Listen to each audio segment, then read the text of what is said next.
नमस्कार, मी पंजाब डक. आज आहे 21 सप्टेंबर 2025. मी जात आहे अकोल्याकडं आणि या ठिकाणून परत महाराष्ट्रातल्या शेतकऱ्याला अंदाज देणार आहे. कारण की राज्यामध्ये पाऊस आता सत्र चालूच आहे.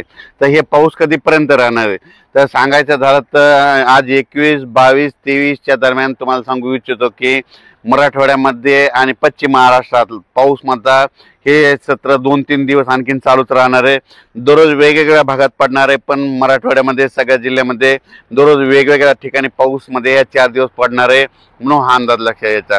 त्याच्यानंतर राज्यात देखील काय होणार आहे म्हणजे दिवसा ऊन पडन म्हणजे राज्यात पूर्व विदर्भ, पश्चिम विदर्भ, दक्षिण महाराष्ट्र, उत्तर महाराष्ट्र, कोकणपट्टी, खानदेश काय होईल दिवसात दुपारपर्यंत ऊन पडन. लगेच काही ठिकाणी दुपारनंतर, काही ठिकाणी रात्रीच्याला, काही ठिकाणी मध्यरात्री स्थानिक वातावरण तयार होऊन पाऊस पडणार आहे म्हणून हा अंदाज काय करायचा सर्व विभागातल्या शेतकऱ्यांना लक्षात यायचा.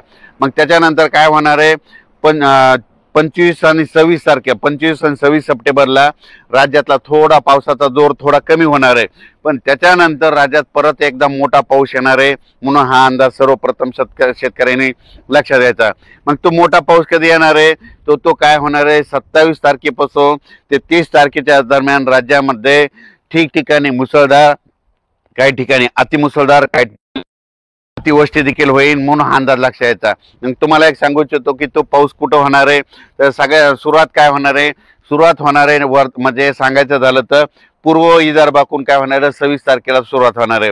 26-27ला तो पाऊस काय होणार आहे परत मराठवाड्याकडे येणार आहे.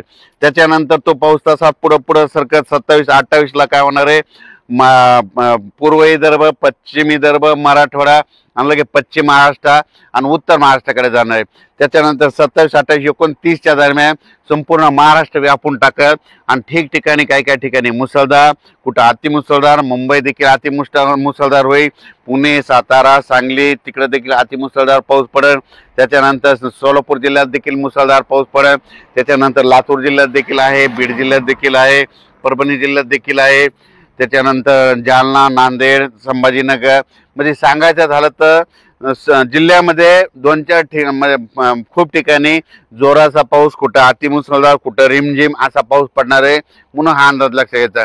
सांगायचं झालं तर 27 ते 30 तारखेपर्यंत चांगला पाऊस पडणार आहे.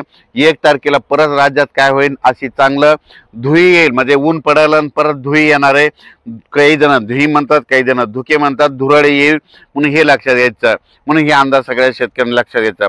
सांगायचं झालं तर म्हणजे 26 तारखेपासून 26 तारखेच्या रात्रीपासून म्हणजे सुरुवातीकडून म्हणजे पूर्वेकडून होणार आहे आणि त्याच्यानंतर 27ला तो पाऊस मराठवाड्याकडे येणार आहे आणि 28ला मग आणखीन बऱ्याच भागाकडे जाणार आहे. म्हणून सर्व शेतकऱ्यांनी काय करायचं जशी शेतीची वेळ भेटेल तशी कामे करायची आणि सोयाबीन काढायला आला असेल तर तुम्हाला 30 तारखेच्या नंतर मग पाऊस उघडणार आहे. 30 तारखेच्या नंतर 2-4 दिवस पुन्हा परत काय होणार आहे म्हणजे हवामान कोरडं राहील 30 तारखेपासून म्हणून ही एक अंदाज लक्षात घ्यायचा. आज बऱ्याच शेतकऱ्याचे मला फोन आले तर आज माझ्या महाराष्ट्रामध्ये धुई आली, मग ही धुई आल्यावर पाऊस जातो का. तुम्हाला एक सांगू इच्छितो ही जी धुई आहे ही म्हणजे जी पानधुई असली समजा पत्रावून जर पाणी गळालं, पत्रावून पाणी टिपकलं की त्या दिवशी पाऊस येत नसतो, पण ही जी धुई आहे ही म्हणजे कोरडी आहे, पत्रावून पाणी टिपकत नाही म्हणून ही पाऊस येणारी धुई आहे. तर पाऊस जात असताना म्हणजे पाऊस कसा निघून जाणार यापुढे तुम्हाला एक सांगतो, कोणाला विचारत जाऊ नका काय होणार आहे तुम्हाला सांगतो. 1 ऑक्टोबर ते 10 ऑक्टोबर दरम्यान 1 ऑक्टोबर ते 10 दरम्यान एक धुई येईल बघा. त्या धुईमध्ये काय होईल इतकी जोराची धुई असेल त्या धुईमध्ये काय होतं जे झाडं आहेत झाडाव पिकाव कुठं पण असे जाळे जाळे दिसतात बघा. मग ती जाळे धुई आली की तुम्ही म्हणायचं कंप्लीट 12 दिवसांना आता पाऊस निघून जाण्याच्या तयारीत म्हणून हे अंदाज तुम्हाला धुई देणार आहे. म्हणून तुम्ही काय करा 1 ऑक्टोबर पासून ते 12 ऑक्टोबरच्या दरम्यान एकदा राज्यात धुई येईल.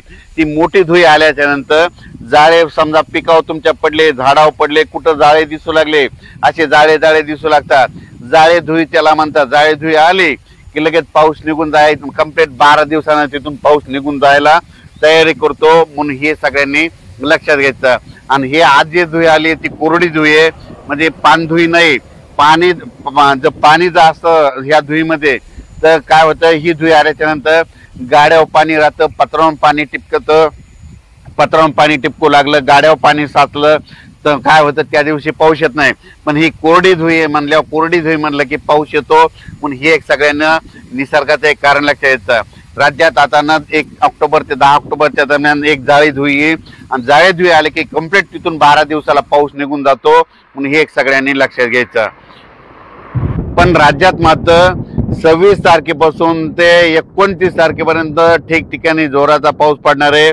पूर्व विदर्भामध्ये 6, पश्चिम विदर्भामध्ये 11, म्हणजे 26, 27, 28च्या दरम्यान पूर्व आणि पश्चिम विदर्भामध्ये काही काही ठिकाणी मोठा पाऊस पडणार आहे. म्हणून पूर्व आणि पश्चिम विदर्भातल्या जिल्ह्यातल्या तालुक्यातल्या शेतकऱ्यांनी स्वतःच्या पाळीव प्राण्याची काळजी घ्यायची, कारण की त्याच्यामध्ये विजाचं प्रमाण जास्त राहणार आहे. म्हणून हे अंदाज लक्षायचा. त्याच्यानंतर मराठवाड्यातल्या सगळ्या जिल्ह्यातल्या गावातल्या गावातल्या शेतकऱ्यांनी म्हणजे 27 तारखेपासून ते 29 तारखेपर्यंत जोराचा कुठं रिमझिम, कुठं मोठा, कुठं अति मुसळधार पडणार आहे. म्हणून मराठवाड्यातल्या